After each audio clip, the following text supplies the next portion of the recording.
Welcome to the sunny side of freedom. Welcome back. Here I am once again interviewing one of our veterans, well known, aka Ceph, on the TikTok platform. But today we're going to refer to him as Joe, a 25-year retired Army veteran. Hi, Joe. Hi, great to be here. Thank you so much for being here. I truly do appreciate it. As you know, Sunny interviews our veterans to try to get their stories out. We briefly talked before we went live, and I say this all the time, whether it be on the coffee talk or my veterans' lives, how important it is to share our stories because it's through those stories that we're sharing. We don't know who needed to hear it, and once again, that gentle reminder of I'm not alone. I wasn't alone in those experiences. So we're going to kick us off. Why don't I hand it over to you and you tell us a little bit about yourself? Um, well, let's see. I'm Joe. I'm living here now in Central Virginia, about halfway between Washington D.C. and Charlottesville. I have a small family, kind of a homestead farm, and a big part of my dreams after my military career was to have a kind of a peaceful place to retire to. Grew up in Boston originally. That's why when you say coffee talk, that it reminds me of when I was a kid. Um, Coffee talk. but I was in college and I became a music major. I was going to teach music. And of course, I ran out of money. The military was a great way to uh, eat and have a place to live. So I joined as a combat medic with the National Guard in Massachusetts, the 26th Infantry Division. And about 3 or 4 years later, I came active duty as a musician in the within the Army band field. And army music, um, it's a lot of ceremony, a lot of communications. I guess the basis of it is if the general wants to talk to the people outside of the base, his options are limited. But he can send a band over there to wherever people are and say, "Hey, the general wants you to know this, and let's have some fun, play some music." And that's what I did for about 15 years before I became a warrant officer. And warrant officers in my field are company commanders within music units. So I had another 10, 15 years as a band commander. Um, let's see, Fort Lee here in Virginia. Also Task Force Lightning and Schofield Barracks 25th Infantry Division. Um, I spent a few years as professor of conducting at the Armed Forces School of Music and really, when I got ready to retire, I went in and I took advantage of the ability for retirees to become Army JROTC instructors.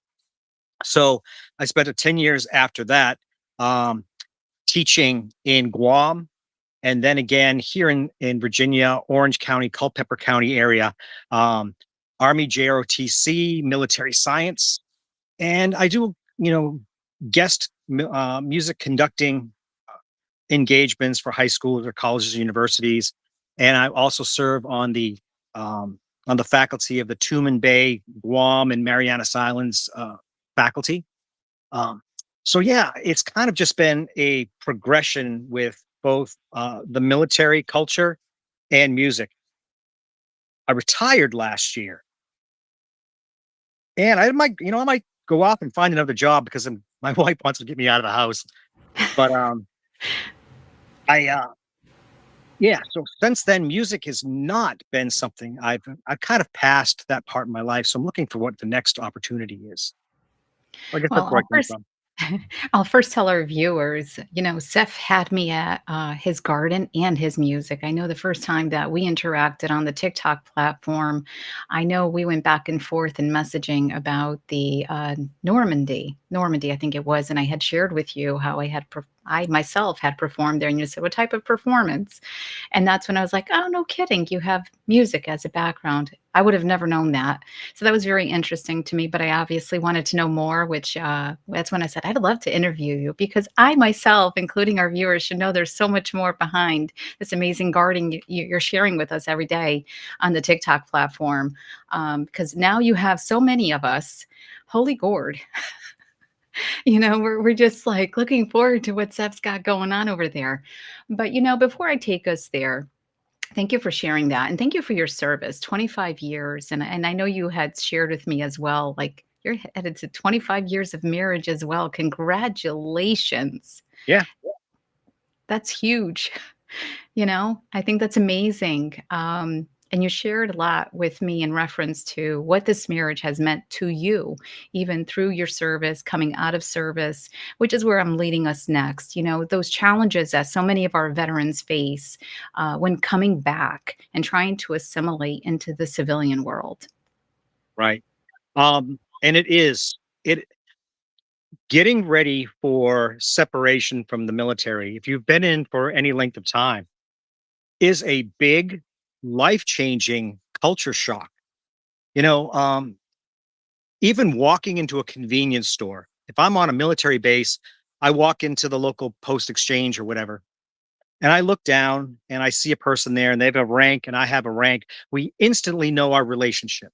We know who is uh who is in I just lost my train of thought. Who's in a position to be able to, how you interact is kind of set down within military protocols, right? And then you leave that culture, and people on the outside are not automatically nice. There's no sirs or ma'ams. There's no expectation of being treated with respect.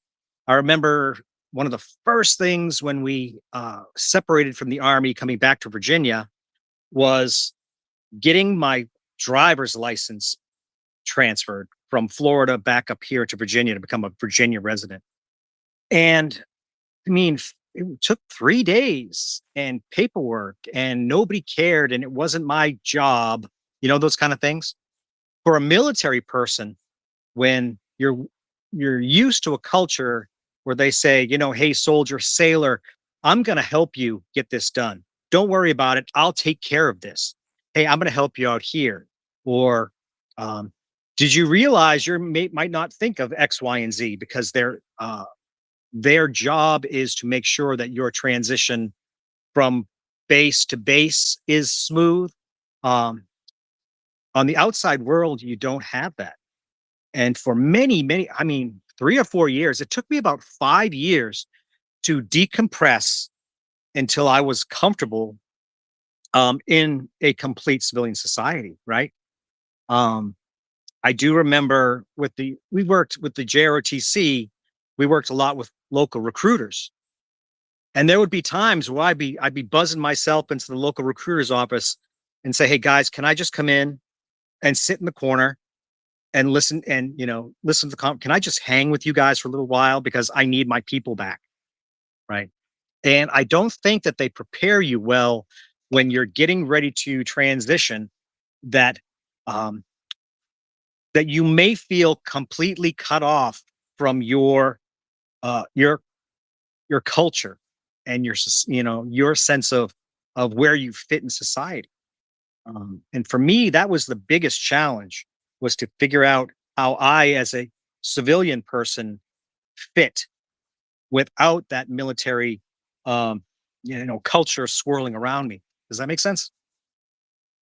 100%. This is a running theme, sadly, on every single veteran interview that Sunny hosts here on the podcast, or whether it be mine or others. It's the same across the board. It's that preparation, and essentially everyone faces that culture shock of there is no readiness. Everything you knew is gone, Right. including the family you knew. They're gone. Every piece of it is gone. The understanding, the language, the behavior, every single aspect. And then it leaves each individual with, okay, what do I do with this? How do I cope with this stress? The Right. overwhelming feeling of not feeling like I belong anywhere, which then obviously leads to other issues, right? Mental health is affected, not feeling like there's something wrong with you per se. And that's why Sunny does these interviews, because I want another veteran out there to keep hearing these stories, keep understanding that there is nothing wrong with you. Right. You've gone through something. You were a part of an experience. You were a part of a family. And anyone that's grieved loss should understand. And that's how I kind of break it down to civilians.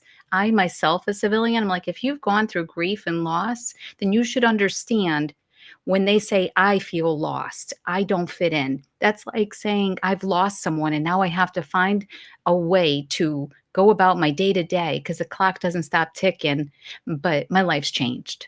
Um, so I wanted to, if we may, tap into that a little bit, how you found ways to overcome some of the struggles, the overwhelming feeling.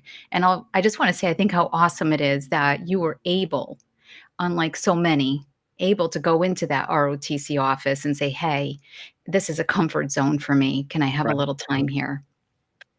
Yeah, the active duty recruiters, um, they're kind of out on their own as well, right? They're not their day-to-day life is not revolved around an army base. It's a little town or a strip mall somewhere. Um, and it's really is true because I think we become institutionalized. We don't think of things like it's tax time or it's time to get my dental appointment done because it all comes down for the military. It's time for your dental. It's here. Here's your appointment at the tax center. Here's what you have to do X, Y, and Z to get yourself moved from place to place. When you get out of the military, all of that structure is gone, and you really hit it on the head where there is a grieving process. I think for me, like I said, it was about 5 years before I felt comfortable on a daily basis that I hadn't forgotten anything, or um, I know how I fit into whatever social group that I have. And there are still a lot of places where people still don't realize that they can find that kind of support. One of the first things I did when I retired and moved from Guam back out here to Virginia was getting involved with my local American Legion post. And I'd walk in there and they would all call me a whole bunch of guys, Korea War veterans, a few World War II veterans still sitting in the corner, right? Telling stories and things. But uh, you can get that kind of camaraderie and support from veterans organizations. And it was kind of cool because I was just in my 50s and they would call me young man, come on in and have a seat. Like this place is great. Um, the your job also, there are a lot of opportunities for employment that can keep you kind of uh, together with that close knit community. Um, the Veterans Administration, right? Uh, the, yeah, the best kept secret for retirement is Army or Marine Corps, Navy, JROTC. You get to continue to wear your uniform as you decompress for 5 years afterwards. You still have that culture. You're sharing that culture. Now you're bringing your culture to the students. For me, that was instrumental. And they're desperate, always desperately looking for new instructors. So if anybody's looking and I don't know what I'm going to do, um, look into becoming an instructor. If not for the JROTC, our college ROTC programs are often looking for people where um, you can control your rate of dissent from military culture by still being involved and sharing it with others. Um, let's see. For me personally, that was I think was the biggest advantage that I took when I left was going into Army JROTC, and yeah. That's pretty awesome. Actually, out of all the interviews that I've had, no one's actually shared that. So I think it's pretty awesome and resourceful to share out to others who, you know, many are still living a life of isolation after service because they haven't found their place. I'm happy that for you, during your decompression, decompressing and assimilating back into society, you were able to have that peace. I hear you now say, though, that now you're looking for something. And how's that making you feel? Um, I think like most vets in general, most military people, we're kind of those alpha driven kind of personalities, right? We're always on the go. If we're not doing something, we feel that we're wasting time, that we should be somewhere, we should be doing something. Um, After retirement, I noticed that I had been going so strong and moving and getting things done. And when I stopped, I really stopped. I started gaining weight, and I think my mental health was worse. I again didn't know where I kind of fit into places, right? Um, I took a year off.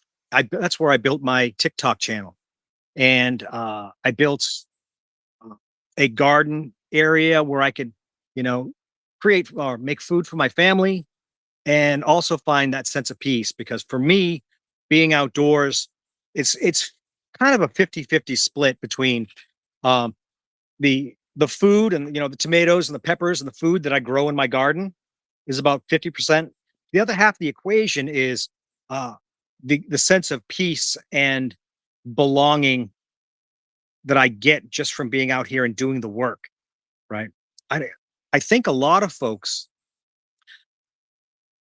who are so used to being uh, uh, busy and um, you know moving forward and making things happen, non-commissioned officers especially, the people who do stuff and make things happen, when you no longer have anything to do, that's really traumatic. Well, what It am I really supposed is. to be doing? So I decided I was going to do something completely different. And now I'm going to be starting soon apprenticing in Warrenton, Virginia, as with a company that makes Amish furniture. So I'm going to get into woodworking. I love And that. yeah, and for me, I just want something different. Every little chapter, whether it's the infantry and the combat medic corps, or music, or teaching, or I want something different. And I probably have about 10 more years before I really have to retire. So I want to make it interesting. Well, I wanted to quickly add a little bit about what you said, not having something to do, a structured routine. Just yesterday on Coffee Talk, and if you're one of our viewers here on the YouTube channel or on our TikTok channel, Sunny hosts a Coffee Talk every Saturday morning with Chief, and we talk about real things for about an hour. Those are all uploaded here on our YouTube channel. And just yesterday, we were talking about, that checkoff list, having a checkoff list, why it's important, but it can also affect your mental health in a different way, in a negative way. If you're the if your mindset is go, go, go, go and take no time for you. So it's that healthy balance and finding that balance of, okay, I got to do what I need to do. Like you made reference to not having a schedule or routine like you had in service. It's so different out here, whether it's the bills that are coming through, like, oh, I forgot to do this, or I forgot to do that, or I had to call this, whatever the case may be. But it's making that time to recharge and replenish. And that's something you have shown us on the TikTok platform. When we found you, we're like, we love your garden, by the way. Oh, thank you. We talk about it. We're like, holy gourd, I want those gourds. You guys, if you haven't checked it out, check him out on TikTok. I will end up putting his handle at the bottom of my the description after this interview. But you're doing something really truly amazing there. You're not just offering yourself a place of peace. You're giving that to others, including myself. Like I Well, thank love you. catching you live. I'm like, "Oh my god, it's thriving. It's beautiful there." And I could see that you're there today. It's all good camera angles. If I half of the place is a mess, but that's life in general. You cultivate the things at the moment. And well, I've got bees around me. Ooh. Those And pollinators, guys, we need them though. yeah, but you cultivate what you can, and come back and have to redo things. Right now we're looking at pulling everything out and getting ready for the fall season. Yeah. So yeah, it keeps me So centered and grounded.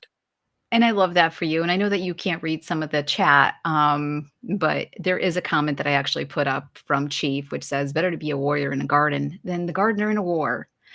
And, I just wanted to True. share that with you. And he had asked a question for you actually, which was earlier on in this interview, whether or not you were at Fort Meade. I've never been to Fort Meade. I worked there often. I was the commander of the 392nd Army Band at Fort Lee, Virginia. And whenever, before Fort Meade, quote unquote, kind of closed down, they really pushed back operations. We would go every year for their change of command ceremonies. Also, we used to go and do a lot of the parades in the area together with some of the DC based music units, right? Um, we're kind of a public relations tool, and as well as the ceremonial aspect of the military. Um, so there were a lot of examples where we did in Maryland, from Maryland and Virginia, all the way to New York City. Um, uh, Concert tours where we'll be dealing with engaging with scoot students from high schools or universities. Telling the Army story is really how we like to put it. Um, we're kind of like the most uh, effective weapon system in the battle for hearts and minds. You know, so that's what I kind of did, was to try to explain why the military is doing something or reaching out. And Fort Meade, we did quite a bit of work there. I remember their changes of command ceremonies over the years. Mhm. Very cool. I wanted to ask you a question. Now I got squirrel over here. My goodness. So when you were talking about your garden, you started this about a year ago. So you retired a year ago from the service? No, I retired in 2015, Okay. and then I became an Army JROTC instructor. For 9 years, I taught in Rhode Island in the Marianas. You've heard of the Marianas Trench, Hmm. but there are a lot of small little islands, and the island of Rhoda is about 11 miles long and about 5 miles wide. There's about 1,000 people on the island, but they have a high school and they have a JROTC.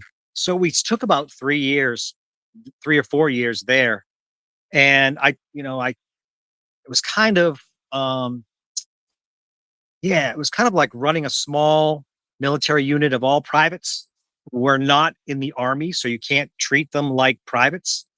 Um, and you know, helping them figure out what they wanted to do with their life. And Army JRTC is kind of based around the idea of, if you can find those kids with natural leadership ability, ones that are on the fence where they could lead kids either towards success or down the road to ruin. The kind of kids we're talking about. If you can find them and put them on the right path to success in their life, they're going to drag other kids along with them. Yeah. So on these small islands where they want to get the kids motivated to get to college and maybe join the military, go find skills to bring back to their island community, we did that. So I did that for about 5 years there, and then I needed the seasons to change. Yeah. It was beautiful on the island, 85 degrees, 24 hours a day, and the rainbow comes up at 4 o'clock in the afternoon, but the seasons don't change. So we're back here in Virginia where we get fall and snow and a springtime. Um, so yeah, it was a great way for 10 years, but then it's time for something different. Right. And I love that for you, that you've had those experiences. You can share those experiences with others. For me, I just learned something. If I have someone come, and we do during my Veterans Live, especially, we do have those that are still looking. They're active, looking to retire, maybe Right. going to be looking for something to do, and that's a reference. That's a reference point where I can say, "Have you considered?"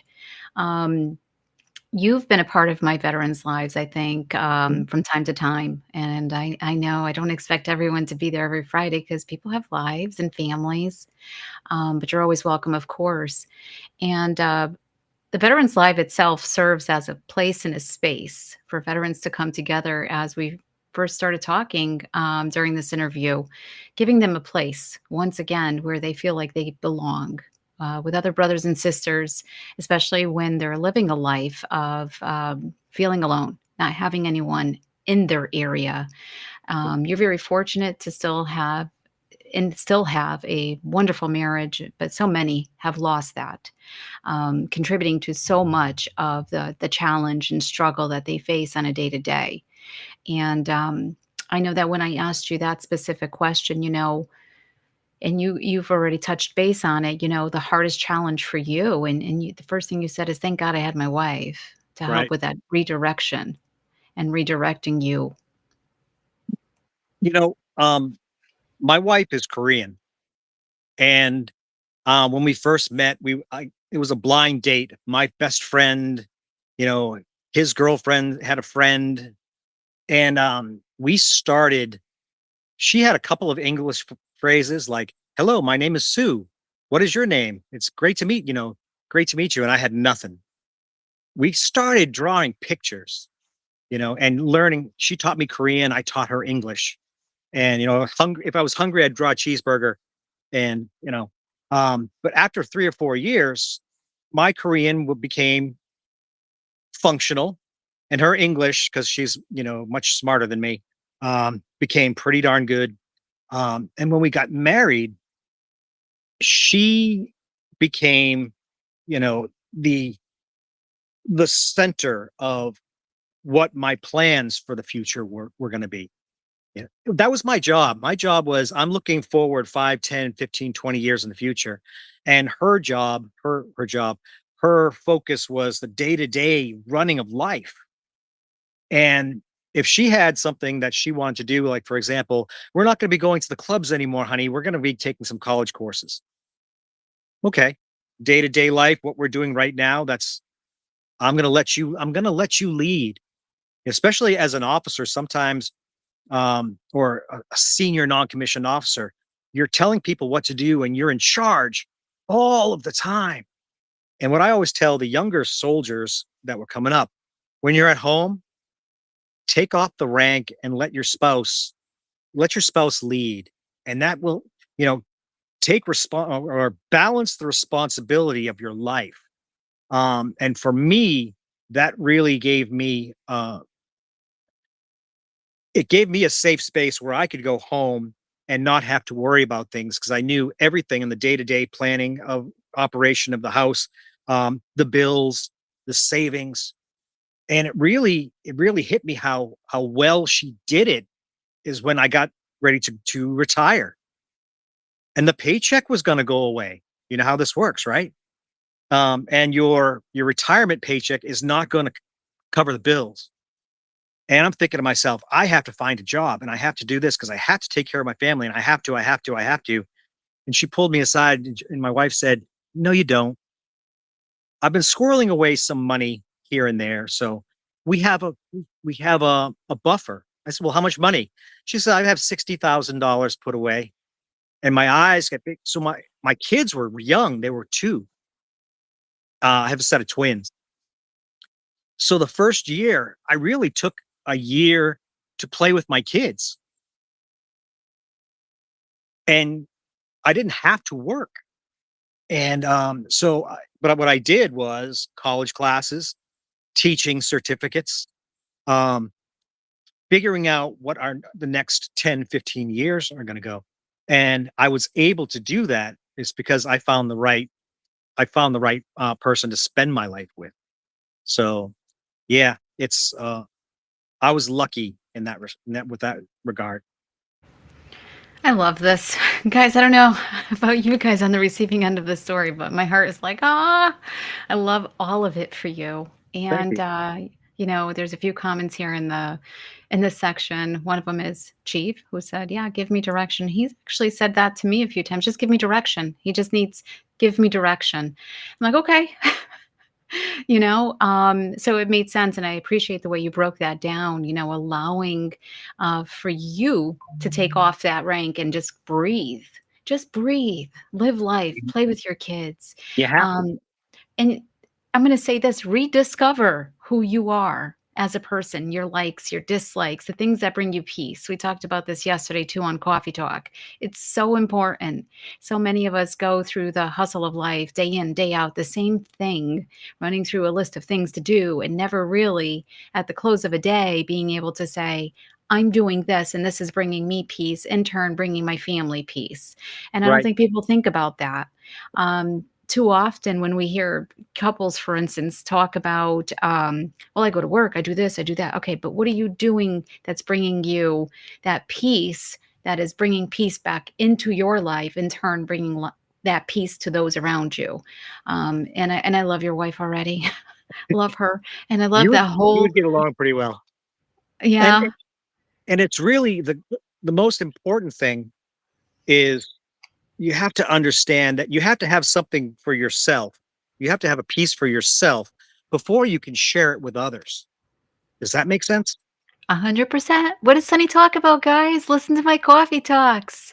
Yes, most certainly. How can you possibly truly love someone if you can't love yourself first? Number one. If you yourself are not living in a state of peace, how can you offer your surroundings any peace? Right. And this is not something we're taught. And I talked about this yesterday, Joe. I was talking about the fact that we go through life, the majority of our life, no one's teaching us how to have peace, find peace. That nobody talks about that. It's like, go do this.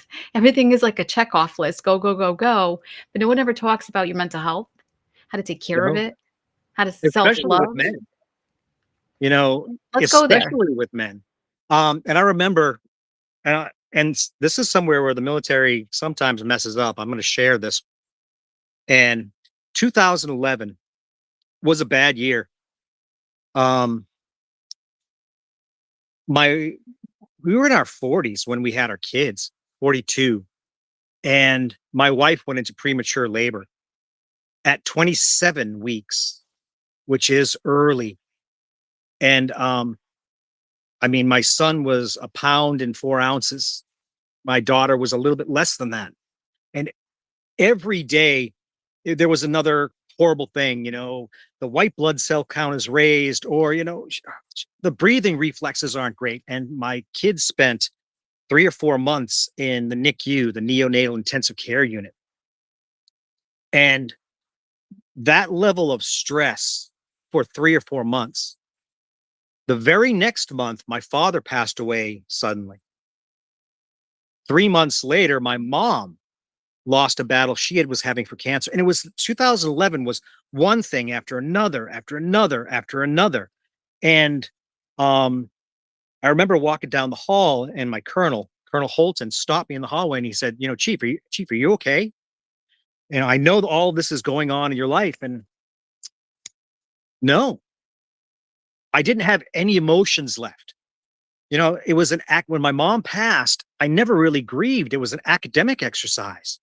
Okay, well, we have to call this, we have to make these arrangements, and we have to call the lawyer, and internment, and okay, good. And it was a checklist, no emotion.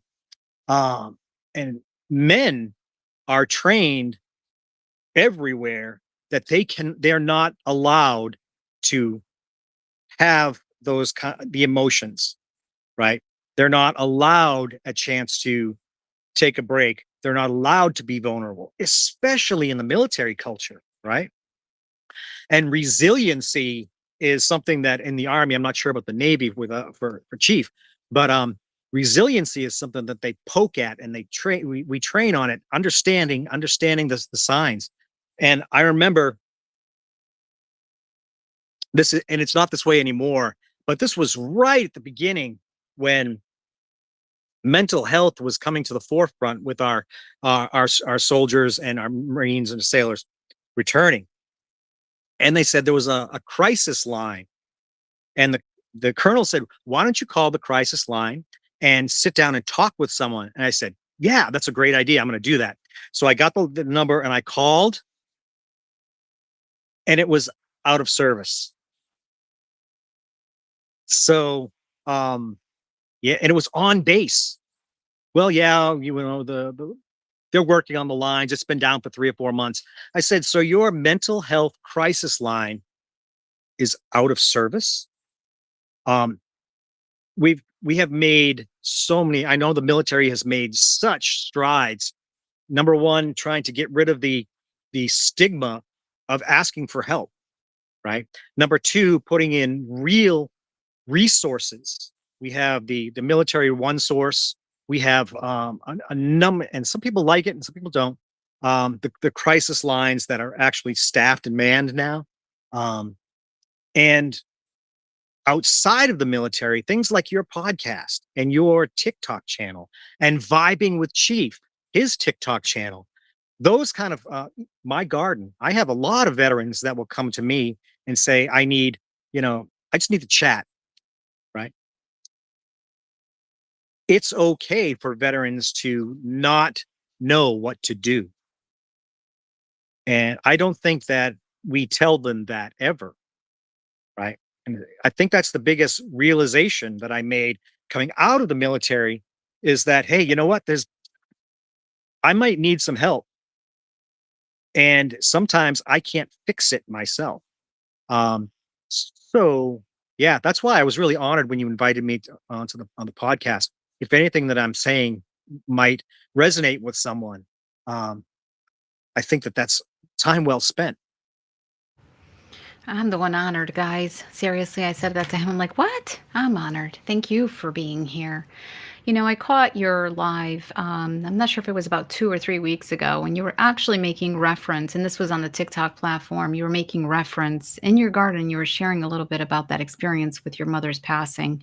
Mm. And I took a breath back and I said, I can't even imagine everything that you were going through. And like your stories, there's other stories where people are going through not the same story, but somewhat similar. There's loss, there's grieving, there's all this overwhelming stress. And what do you do with it?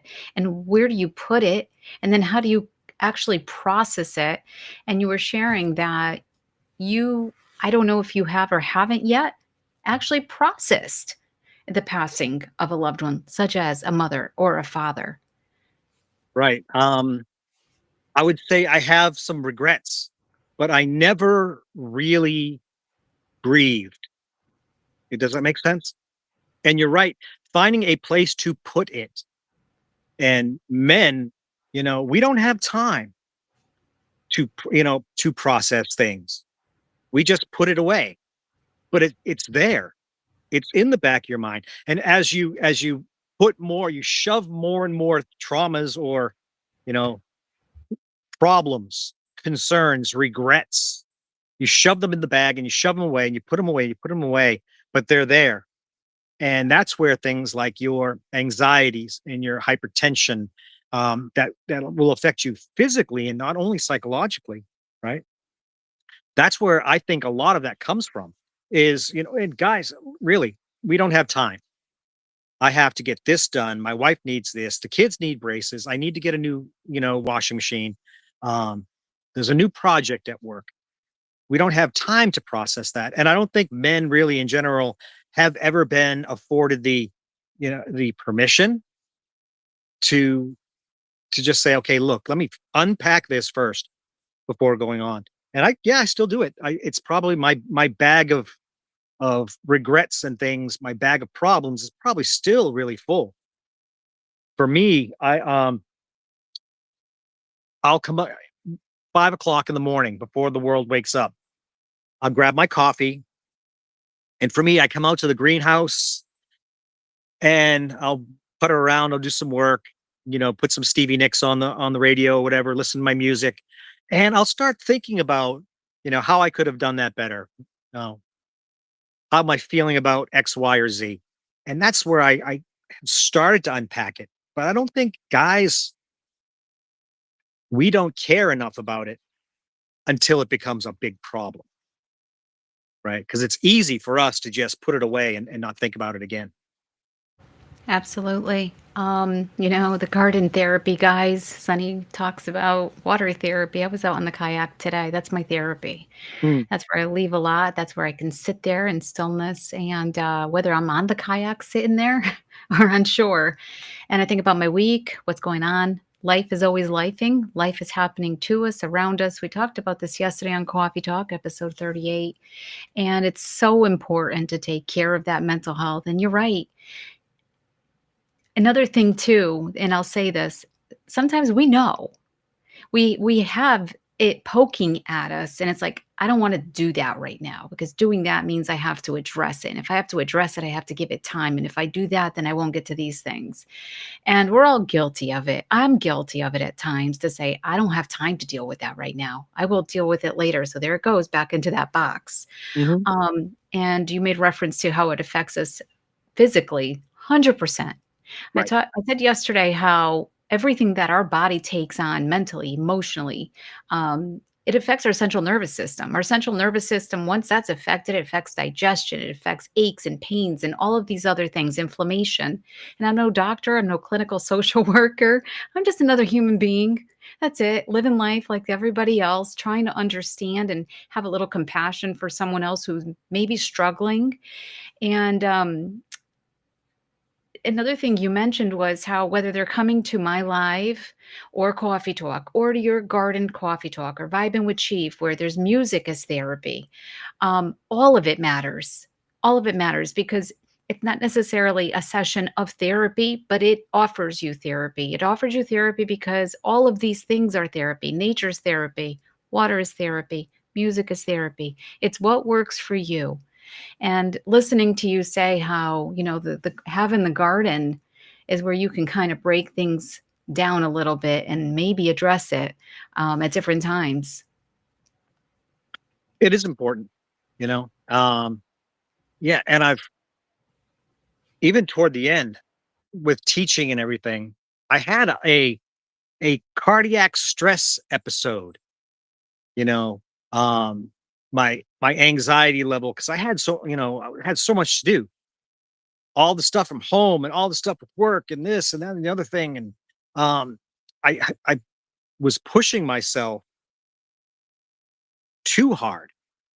That's when I decided I was going to take retire, and but as I went through and started to unpack a lot of stuff and heal a little bit, your world opens up and you start to find the joy in things again, right? Because your emotions get tired. You are no longer resilient. When something hits you, you don't bounce back. And like I was telling you when my mom passed and the colonel said, "Are you okay?" And I thought about it and I no, because I feel nothing. I didn't feel anything about except for, man, I got to call the funeral home and I have to do this and I've got an X, Y, and Z. And I started making a list. But when you do take a chance to step back and allow yourself to say, you know what, I'm going to try to unpack some of this stuff, you start to find the joy that you had before. You may find new things that you like to do that is going to give you a little bit of a respite from the stress or a little bit of a relief from anxiety and things because it's there. And I think a lot of veterans are under the impression that it's only them, that they're the only ones that are going through this. But every single one that I've talked to who's been out for a while, the kind of, and if they say, well, yeah, I've never had any of that kind of stuff, I don't think, I don't think you're being honest with yourself. Um, but yeah, guys have for hundreds of years, we have our coping mechanisms.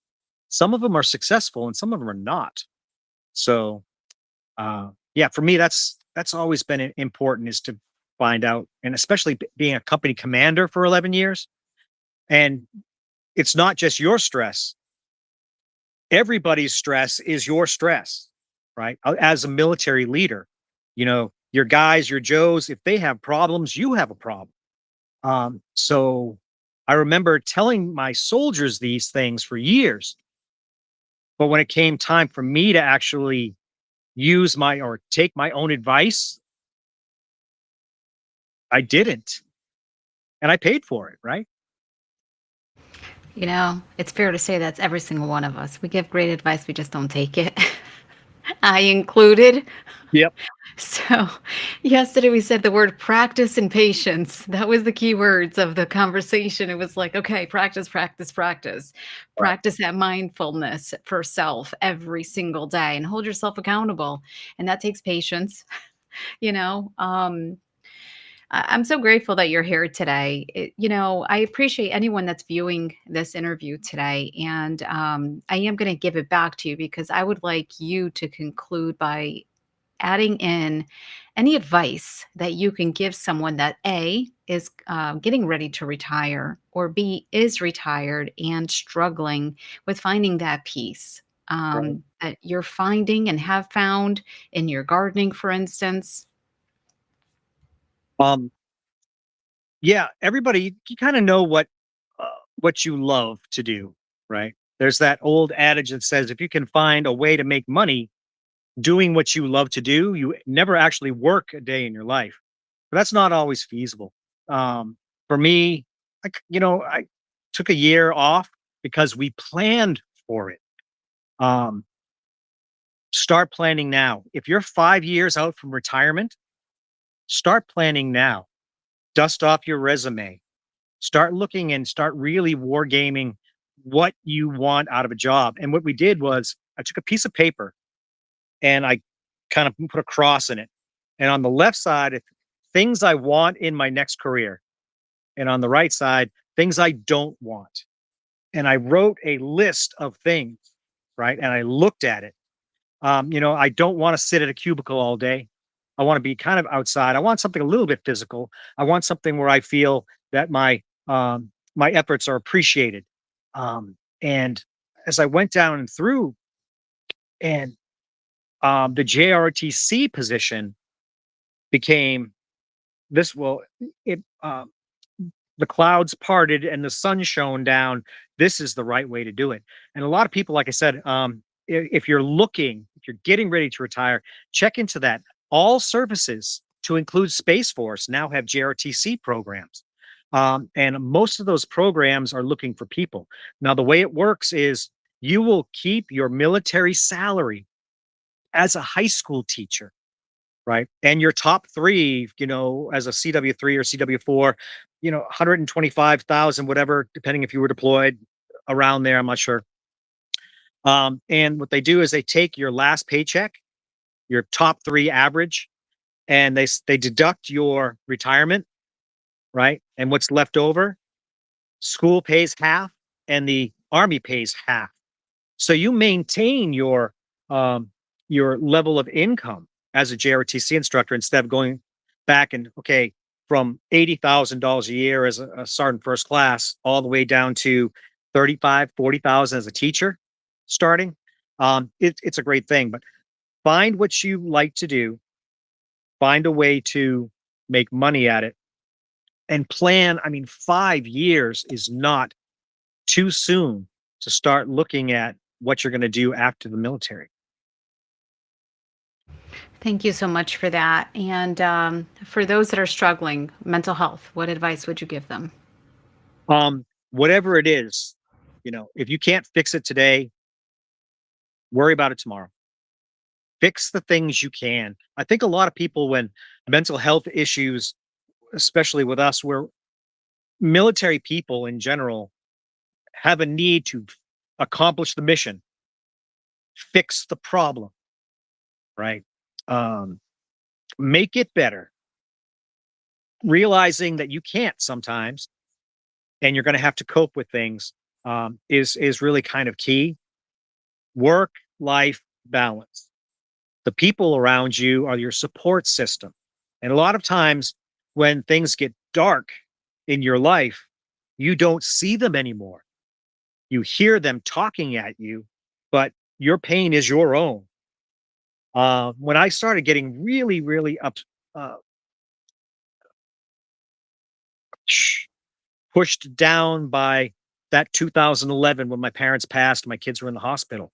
If it weren't for my wife, right, or it weren't for my coworkers, the colonel, he said, I heard what happened with your kids.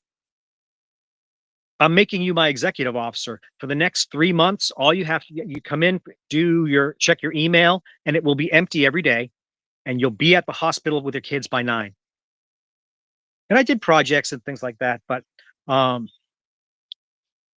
relying and being thankful and aware of the people around you that are trying to help. because I don't think when you get into that really dark place, I don't think we see them. Our pain is just our own, right? You could, you know, 100%. that's really when I realized.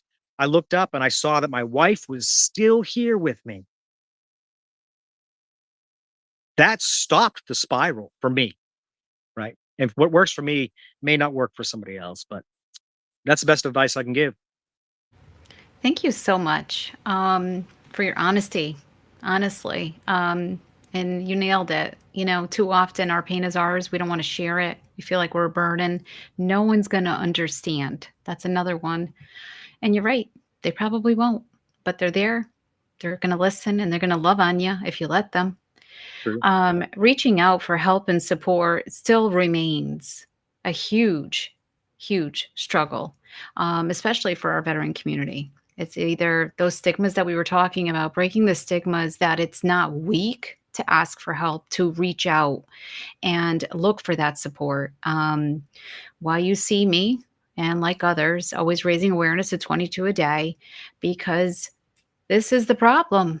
No one's talking. No one's talking. They're living with their demons on their own. Right. And it's not until you start to allow other people into your life to maybe share in some of that pain that you can actually start to unpack some of it. You got to unpack it and join and be a part of things that bring you peace, joy, whether it's a TikTok live, whether it's mine or yours, or vibing with Chief for some music therapy where you don't feel so alone. Right. Alone, lonely, and alone are very different. But we're going to keep doing what we do, which is raising awareness, having these veteran interviews because they're so important. Every single one of you brings something new to every single interview. And when you're sharing your stories, they're greatly appreciated. Just today alone, we don't know who heard your story, who's going to hear your story when it's uploaded, and where it's going to resonate. I appreciate you so much. I appreciate what Thank you're you. going to continue to do and sharing your garden with us. And just reading some of the chat here on my end, got Frizz in the house and Rob and Chief. And we got, of course, Rain, another advocate, a veteran advocate like myself. There's love always surrounding every single one of us if we just allow it to come in. True. I love, love, love that you found your person and you tell her that.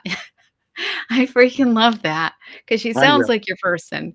And I'm excited to hear what comes next for you as you're on this new venture for employment. And you keep doing what you're doing as far as the garden is concerned because we love it. I love the artwork. Appreciate it. Yep. Yeah, I appreciate it. And those are the things that kind of, like I said, um, I don't have to worry about anything when I step in my greenhouse. And everybody needs that space wherever it is. So, thank you so much for inviting me. Absolutely. And guys, that piece right there too, give them the space. It doesn't matter if you're a veteran or not. We all need our space. We need space to heal on our own, to be alone with our thoughts, right? And good thoughts, the healing ones where we're Mm, trying to work through things, not necessarily the negative ones. Yeah. Then I say bring in the room full of friends and family. But a gentle reminder that we're truly never alone. We just have to reach out. And there are means and ways to reach out, whether you're dialing 988 for the crisis line or joining a TikTok live. And I won't mention names, but just Friday, I had a veteran who joined my live. We were live probably for 3 hours on Friday night, and he was struggling. It was all mental health related, and he was struggling. PTSD is something we don't talk about. And if you want to know more and join one of my lives or visit the website www.breakstigmas.com, nonprofit that both myself, Sunnyside, and Vibin with Chief, as you all know him, 420 Chief, have started a nonprofit because we want to talk about these stigmas. Breaking the silence is essential, and we want to move the dial. You mentioned how so much has been improved. I'll say improved, but so much more needs to be done because we're still true. losing veterans. The number is not 22 a day. It's much higher than that. It's either 22 or higher. I mean, 44 or higher than that. So with that being said, I appreciate you. Thank you. Thank you for your service. Thank you for your friendship. Thank you for your Pleasure. time. And for our viewers today, if you're watching here on the YouTube channel, stay tuned. If you are a veteran and you'd like to interview with Sunny, here on the podcast, please reach out to me in my DMs. Follow me over on the TikTok platform where I host a Veterans Live every Friday night at 8 p.m. Eastern Time. We're always going to be better together. And of course, we have our coffee talk, and those can be found here on my YouTube channel. They're 1 hour, they're great to listen to while you're driving. Just real talk, real life. And that's what it's about. No fluff, as real as it gets. Tonight, I'll be live on the TikTok platform for free for all. Anyone can join us for any conversation. I'm open for it, here for it. Thank you so much once again. Stay sunny, stay spicy. Always make it count. Be the difference that you want to see in the world, and lead in love and lead the way. I thank you again, Joe. I appreciate having you here. Yep. Talk to you Bye soon. bye.